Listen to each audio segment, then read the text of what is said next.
오늘은 푸른 감람나무처럼 살아가기라는 제목으로 함께 말씀 나누려고 합니다. 오늘 제가 표제어까지 함께 읽었는데 이 배경이 중요합니다. 이제 도액이라는 사람이 사울에게 이르러서 다윗이 높당 아히멜렉의 집에 왔다고 말하던 때에 그랬습니다.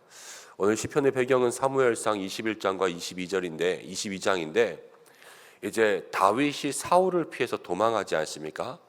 도망하다가 높당에 있는 제사장 아히멜렉의 집에 들어갑니다. 근데 거기서 이제 제사 드리면서 대부분 먹어서는 안 되는 그러한 진설병의 떡을 먹게 되죠. 그리고 이제 골리앗의 칼을 이제 제사장으로 받아가지고 다윗이 그것을 가지고 오게 됩니다. 근데 그때에 도액이라는 사람이 그것을 보았습니다. 근데 도액이 누구한테 가서 말하냐면 사울한테 가서 그거를 다 고자질하죠.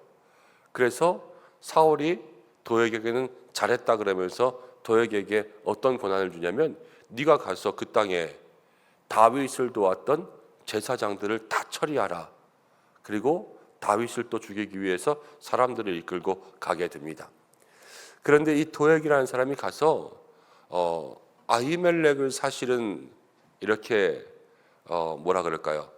벌하고 살해해도 그건 잘못된 일인데 제사장들 높당에 있는 제사장을 85명이나 죽입니다. 그리고 그 아히멜렉의 아들 아비아달이 겨우 도망쳐서 그 사실을 다윗에게 이야기하죠.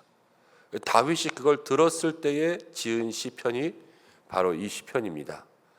그래서 거기에 대해서 원통함도 있고 그 도액이라는 사람에 대한 원망도 있고 이 사울이 그렇게 한 거에 대해서 이 사울은 그 당시에 보면은 어떻게 보면 다윗 하나님의 사람을 계속 괴롭히고 있는 절대 악이지 않습니까? 이 사람은 귀신이 들어가서 그렇게 하고 있으니까 사울이라는 사람은 악의 대명사거든요.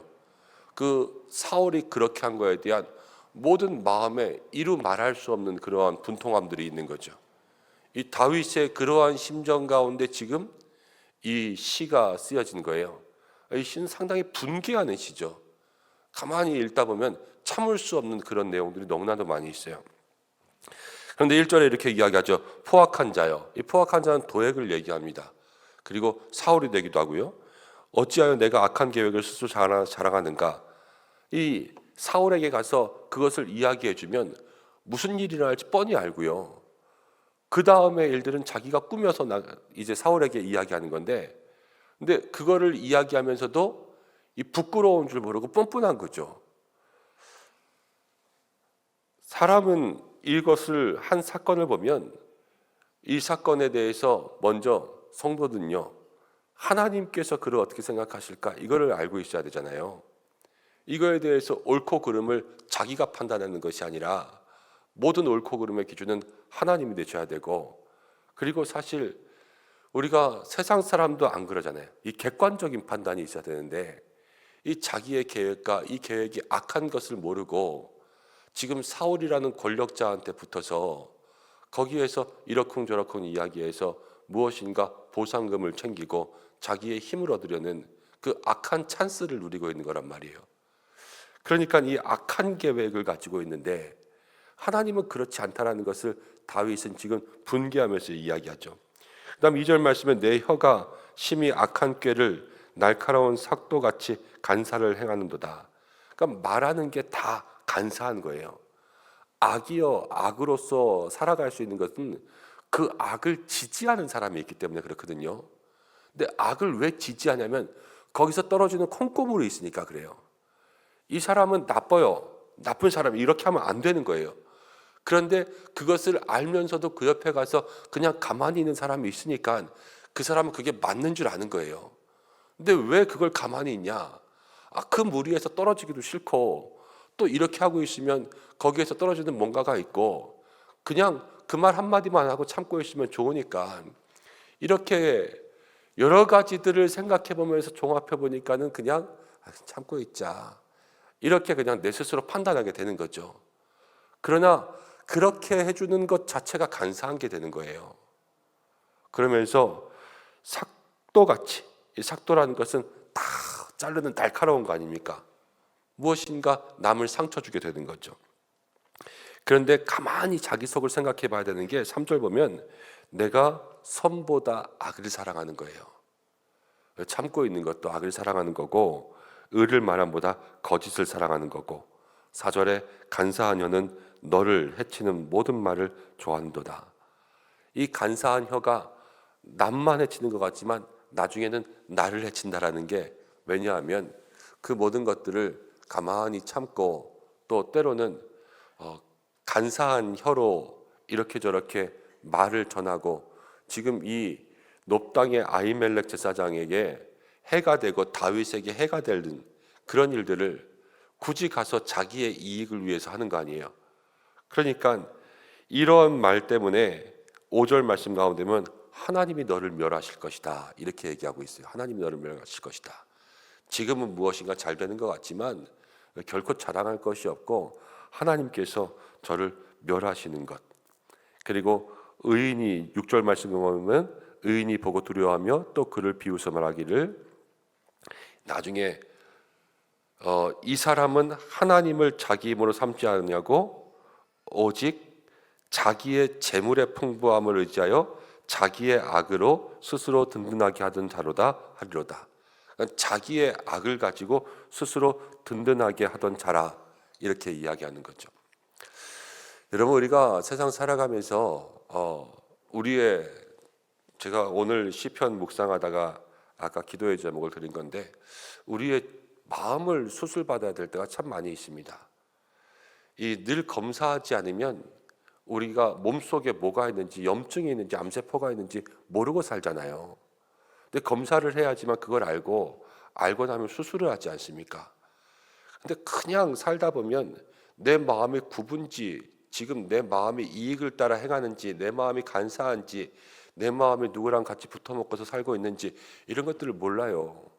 모르고 그냥 그 마음 그대로 살아가다가 나중에 어떻게 되냐면 하나님이 저를 뿌리 뽑아 버리시는 거예요. 그 얼마나 무섭고 얼마나 안타까운 일입니까? 그런데도 사람들이 그때가 될 때까지도 모르고 살아갈 때가 얼마나 많은지 모릅니다.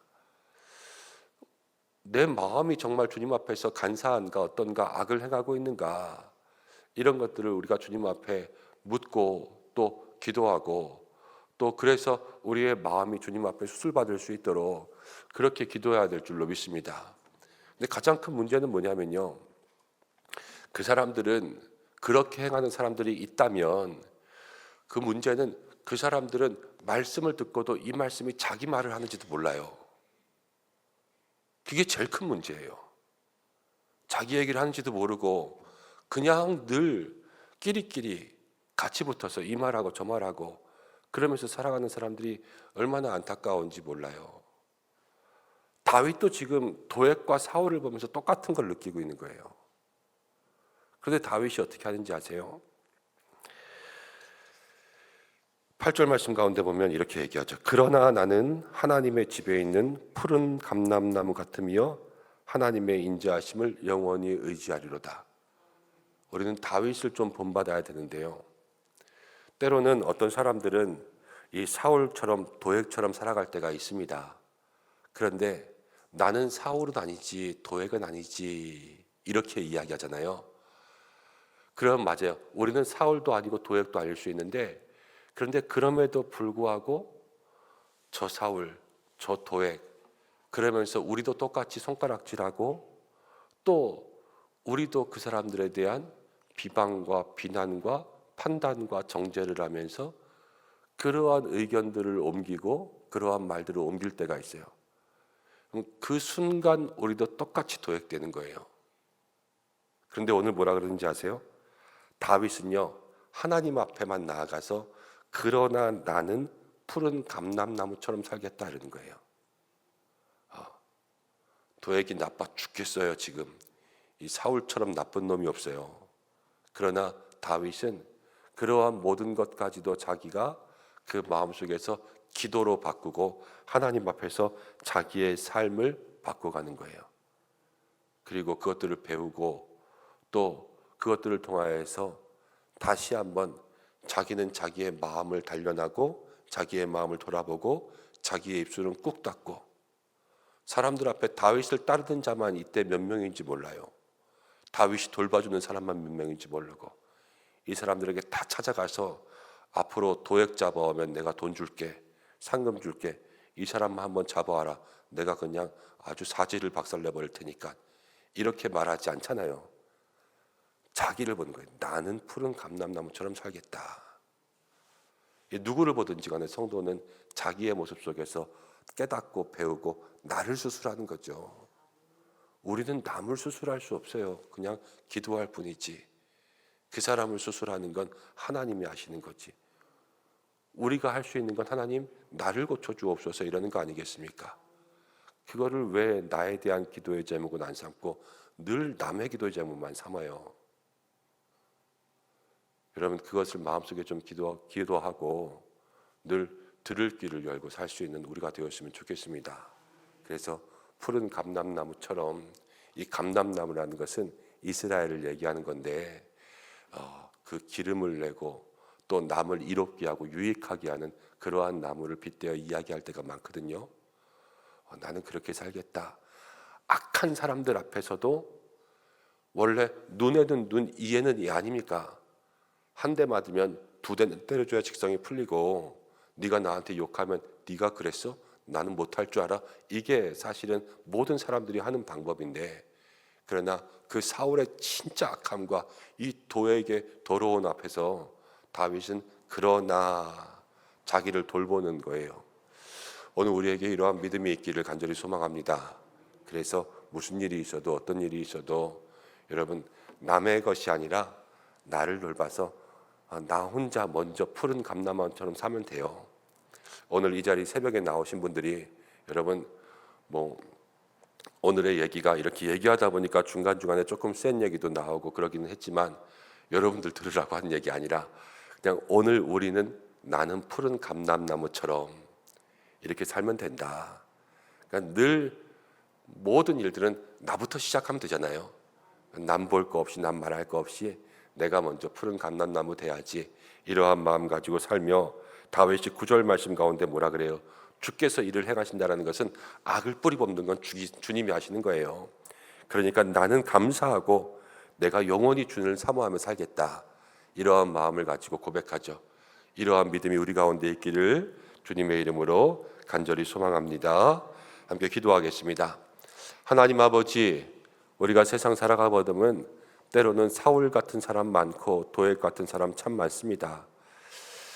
그런데 주여, 우리가 오늘 이 시간 우리의 마음과 삶을 돌아보면서 우리는 푸른 감람나무처럼 살기를 간절히 원합니다. 주께서 인도하여 주옵소서. 사울을 볼 때마다, 도액을 볼 때마다 하나님, 우리가 때로는 우리도 판단하고 우리도 정죄하고 우리도 저 사람 사울 같다, 저 사람 도액 같다 말할 때들도 참 많이 있었음을 고백합니다. 그러나 주님, 그 모든 것 가만두어도 하나님이 다 멸하신다 오늘 말씀하셨는데, 다윗도 그런 일 본인이 직접 당하였지만 그러나 나는 푸른 감람나무처럼 그랬습니다.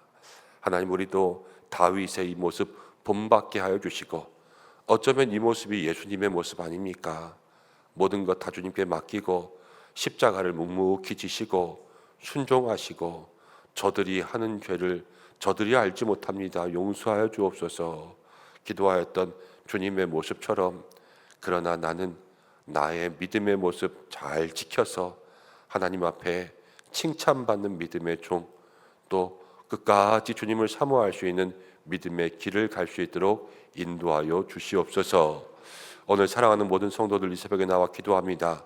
주여, 갑절에 은혜 주시고 새벽을 깨우며 기도하는 성도들에게 영육의 강건함 더하여 주시고, 이 자리를 통하여서 교회 위에서 기도하고 세우신 주의 종들 중보하며, 또 가정과 기도의 제목들 가지고, 일터의 문제들 가지고, 환우들을 위해서 성도들을 향하여서 기도하는 모든 성도들마다 하나님 하늘의 은혜와 땅의 복을 더하여 주시며, 아버지, 기도하는 일꾼들 통하여서 교회가 든든히 서는 줄로 믿습니다.